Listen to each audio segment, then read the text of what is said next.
Hey guys, welcome back to Murad and Run, and in today's video, I will be talking about my strategy to clear CFA level 1 in first attempt, CFA level 2 in first attempt, FRM level 1 in first attempt and FRM level 2 in first attempt. Honestly, there is a process. I'll be talking about this process step-by-step things that I do for all these exams. I'll also make sure to make a separate video for all of these exams so that you can understand whichever exam you want to go for. But there is a general advice also for any exam that you plan to go for. All the exams of the world are possible to be cleared with this strategy, be it CWM, be it CRM, be it FRM, be it CFA, be it CPA, be it CA, be it CS, any of the exams. It is possible to clear all of those exams if you follow the step-by-step strategy. Now, without further ado, let's directly jump into it.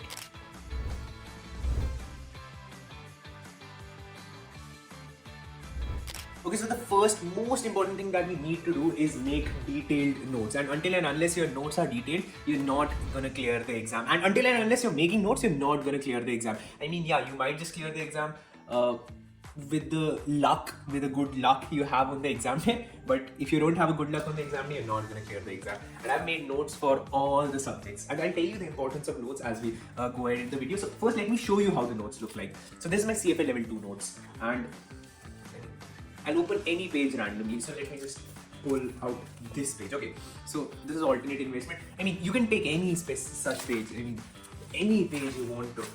Let me just use alternate investment only. So red I'm using to start the chapter and denote the main headings. Blue is to explain the concept. So these are explaining the concept. So there is characteristics, so I'm explaining the concepts. And black, you see I also use black. These are like very important points. And you can use any color combination. You can use any pens. You can use 1 pen, 2 pen, 3 pen, 4 pen. Completely your choice. I would rather not go more than 3, and I would rather have 2 or 3, whichever is your preferred number of pens. But notes are important. I'll tell you why notes are important. So I have a pass rate of somewhere around 90% for my students, because whoever is my student, I tell them whether they'll clear the exam or not before the exam only, because there is a complete process. If you skip that process, obviously you're not going to pass. And I'll tell you the importance of notes. There is a student, Nancy. She came up to me around a month ago and told me that she has done only 30% of the syllabus, genuinely just 30% of the syllabus, but she had made notes for those 30%. And there was one more student, I'll not name that student, and he had completed all the subjects. He did not make notes. He just watched the lectures. You know, I asked Nancy to go for the exam and she cleared the exam in 30 days, but that is a very reckless thing that she did. Ideally, 30 days before the exam, you're not, just prepared with 30%, you're not going to clear the exam. But she did. On the other hand, a person who had completed all the subjects did not make notes. I told him that he's not going to clear the exam because he had not made the notes. I told him not to give the exam. I was so sure that he would not clear the exam. He also got convinced and he postponed the exam. Bottom line being, if you're not making notes, forget clearing the exam. I mean, yeah, there is an off chance that you might end up clearing the exam, but I would not expect you to clear the exam, and I would not want you to be in my class if you are not making notes. Be it CFA, be it FRA, be it any other CWNCR, any other paper that you go for.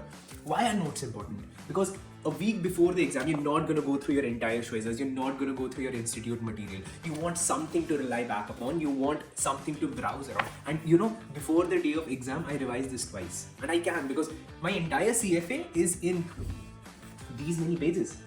I mean, here you can see, this is, which subject? Oh, why am I not able to put it off? This is FRA, I guess, yeah. So this is FRA and this is economics. So these many pages are just for economics. This is entire economics.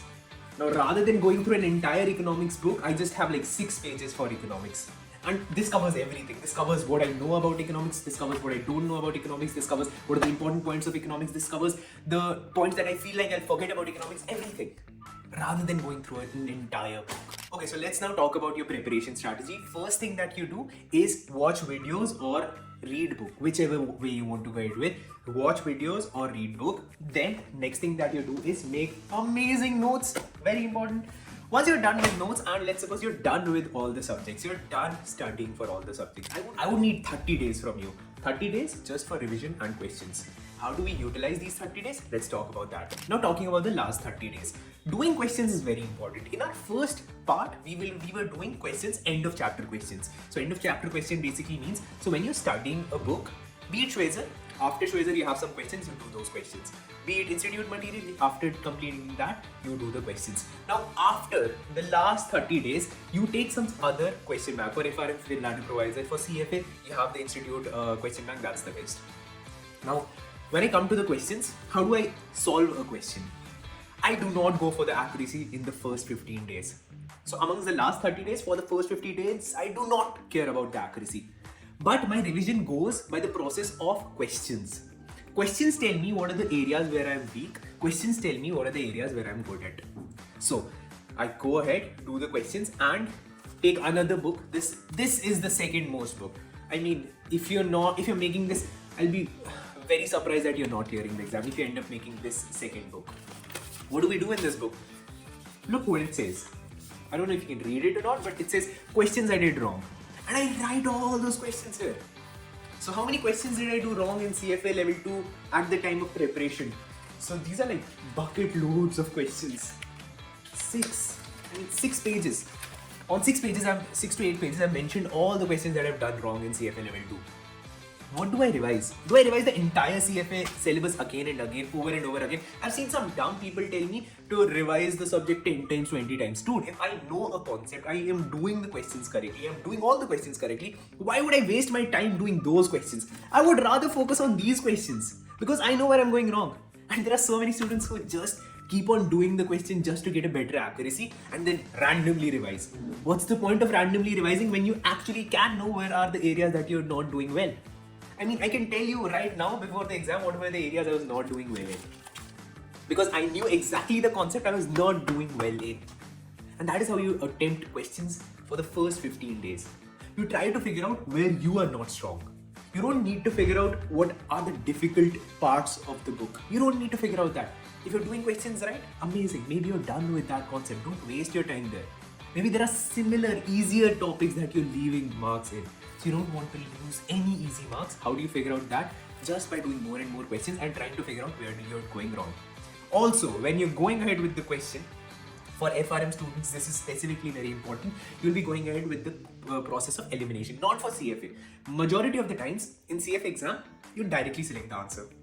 In FRM exam, you go through the elimination process. But it is important for both of you guys to know how do I eliminate options. So if I am selecting option B, I also need to tell myself why is option A wrong, why is option C wrong, and how can option A be correct and how can option C be correct. So this is second most important thing, that you make questions I did wrong list. Now once you're done with all of that, you'll obviously see your accuracy go up. But I would go ahead and take the third thing, and this is not important for everyone. If you can do it, amazing. If you cannot do it, leave it. I'll give it, it's your choice. You want to leave it, do it, leave it, don't worry. But this is making a cheat sheet. What is a cheat sheet? These are the topics that I was not good at, and I explain these topics to myself by writing them. And in my cheat sheet, I was doing questions on private equity wrong again and again, so that's the first thing that I wrote. And this cheat sheet is for hedge ratio. It also has majority of the formulas. So this cheat sheet, if you look at it, this has majority of the formulas because mostly I don't remember the formulas. And this is where I can go wrong. So this is my cheat sheet. And make sure, I mean, this is what I do. That cheat sheet is on the same book on which I write questions I did wrong. This is a cheat sheet from here. This is questions I did not do correctly. And yeah, it has majorly all the formulas of CFA level 2. So I have all the formulas of CFA level 2 in 4 pages. That's important. I mean, I do understand that we already made notes for CFA level 2, but beyond notes also, I have got the cheat sheet, I've got all my formulas in one place. And I revise these formulas at least 20 times. If I feel like these formulas are important. Only then I keep these formulas here. Otherwise, one more thing I do for all my CFA level 1 students, just for CFA level 1, I don't ask them to remember formulas. Because every formula in CFA level 1 can be derived from somewhere else. It is all understanding. CFA level 1 is not in depth. It's the most easiest exam that you'll be giving. It's just that it has a lot of things, but then CFA level 1 is the easiest exam that you'll be giving. So you don't need to mug up all the formulas, as I've seen many people say, you have to mug up. CFA level 2 requires some kind of mugging up. CFA level 1 only requires like 3 formulas to be mugged up. And that I mention in my classes in CFA level 1. Okay, now we're in the last 15 days of the strategy. Here, I would want you to do 2 things. First is give mocks. I know there are some people who tell me that Murad, don't give mocks in the last days, you'll just get demotivated. Honestly, the kind of fucking rigorous process we came through, I highly doubt even if we'll get demotivated by anything. Because we're done with everything. We know where we're wrong. CFA cannot do anything, FRM cannot do anything. We already know where we can go wrong. This is the max that we can go wrong in our exams. I mean, my pages are 6, yours can be 7, 8, that's fine. But only those 8 pages are where we can go wrong, right? Nothing beyond that. We have condensed things that can go wrong in CFA into 8 pages, and we are also going to revise those 8 pages. So don't be afraid of mocks. क्या करेगा mock? कुछ नहीं करने वाला, कुछ बिगाड़ ही नहीं सकता mock. That is my approach. And I'll ask you to watch my CFA level 2 vlog, CFA level 1 vlog. I did not make vlogs for FRM because at that time I did not know I'll become a YouTuber. But you can watch any of those vlogs. You'll see that even my vlog mock scores were bad. But I did not get demotivated because when I went for the exam, I knew I'll clear it. I'll obviously clear it because I already know where I can go wrong. I already know where I can go right. And on the exam day, I already know what can happen with me. That's one thing that you do. You give mocks. Second thing that you do is pester your mentor. Here is where your mentor comes into play. Your mentor can make or break change things here. So let's suppose you're not doing some subject in a good manner, you're not scoring well in one subject. You ask your mentor to help you there. That mentor can make or break things. Because many a times, I'll tell you what people come up to me for.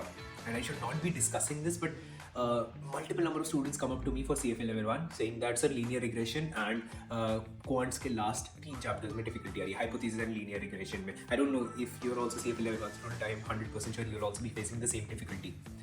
What I tell to them is linear regression, CFA level 1 has 180 questions. Linear regression has a probability of max to max 1 question, max to max 8 question आने वाला है, not more than that. And hypothesis can max to max have 2 questions. So in general, what people do for the last 15 days is focus on hypothesis and linear regression, which can max to max come for 3 marks out of 180. And you're leaving out 177 marks for 3 questions. Sometimes none of the questions come up. So you're leaving your last days of preparation for this. I mean, this is for linear regression. Now there is a concept like derivatives. If you're facing difficulty with derivatives, the teacher has to teach you derivatives in the last 15 days again. Because that's the most important time. If you don't cover derivatives, you're going to lose out on many marks. So here the teacher needs to know what is going to come in the exam. What is important in the exam. You cannot go through the entire process of learning a concept in the last 15 days, but you can understand what are the important key areas. Where should your focus be? Like alternate investment, many topics I might just ask my student to not do. For FRA, let's suppose you're facing difficulty in some specific topics, I'll ask you to go ahead with ratios and I'll ask you to go ahead with IFRS and GAAP, and I'll maybe give you a class on IFRS and GAAP in the last 15 days. But I'll not ask you to go through the entire concepts again in the last 15 days. So here is where your mentor comes into play. And with that being said, I will be making a separate video for CFA level 1, CFA level 2, FRM level 1, FRM level 2. It's just that it takes time. And honestly, if this video won't get a good response, I might just not make a video on it at all, because this is my international education channel and I don't think finance students would be watching a lot of videos on this channel. But still, I ended up making this video to just see whether people like this kind of video or not, just to check the water. So you can let me know in the comments if you like this video. If you have any suggestions, I'll be more than happy to take them and inculcate them in the next video. I'll be talking about in CFA level 1, I'd want to talk about which book do you take first, because there is a huge misconception which book to take first and then which book to take second, third, fourth. I'll be clearing that misconception for many people. For FRM, I'll be talking about books. So let me know in the comment section whatever you think about this video, and accordingly I'll be making the next videos. Thank you so much for watching this video. Hope to see you in the next video, and if you like this video, maybe you would want to watch this video.